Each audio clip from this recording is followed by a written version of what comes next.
जी का कहताड़ी रे? सुनी एगो हमार बात सुनी। और जब सवेर होखी तो फिटिर फिटिर लगबी बोले। अरे का हमरे ऊपर इतना नाराज होखिन जी? तो इसमें बतियो का तो ए जी फाला का रे? सुनी सुनाव का कहते को यसो हम जाई दर्शन करे दुर्गा माई के पंडाल हो।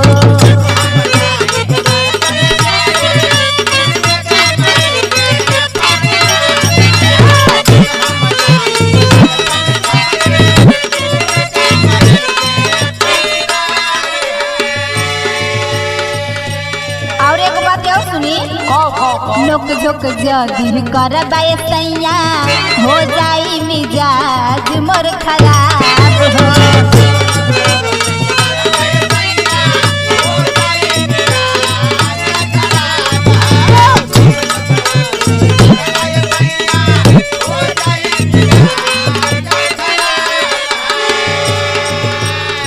नायन हर बानी हम कनिया बुझी ना पड़े सनिया के।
श्रद्धा लगल बा कि हमू माई के दर्शन करे। तोर कहिया से मन पूजा में लागे लगल रे? सुनी ना एगो बात। रात तो के सामू को बिगाड़ देलही का? बिगड़ले ना है जी। हां तब ये तो प्रकाश ना कोई हमें बिगड़ले नहीं खे ना बा। अच्छा तू अपने मन से कहताड़ी। सुनी ना ऐसा ना कहो सारा धा लगल बा जाके चुमब चरनिया।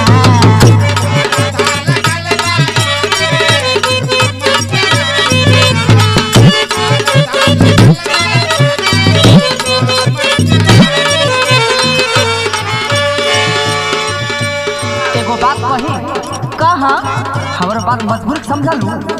बोला ना सुना बहुत मान धनिया पूछ परसनिया हमेशा तो यही नौटंकी रहेला। नौटंकी हाँ हो मजबूरी ना रहेला ना। बिगड़ी बना देवली सब का से प्यार करेली।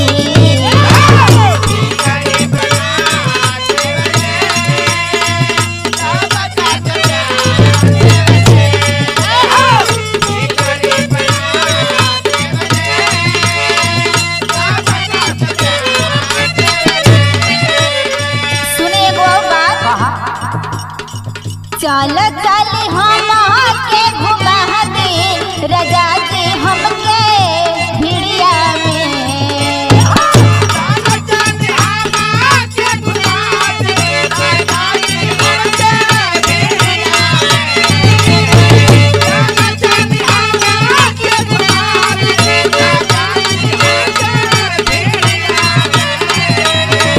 चल चल हम के घुमा दे रजा जी बना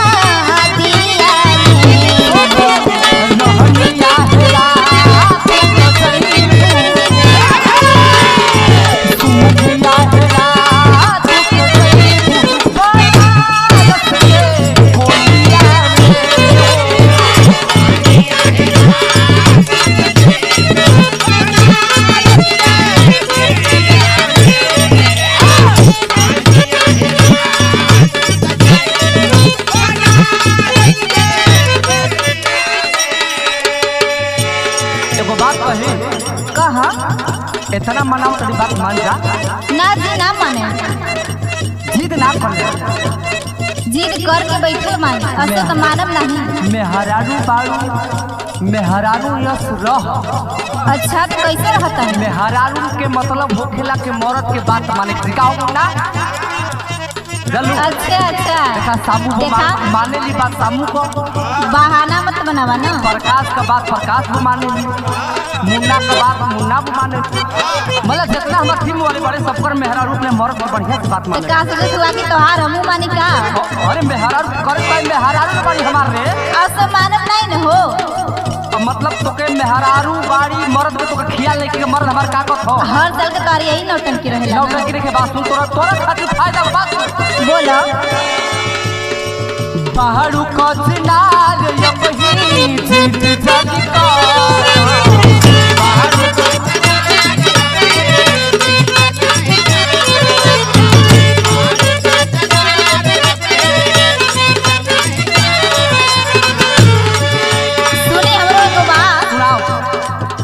माई के दर्शन करब माना जान कर।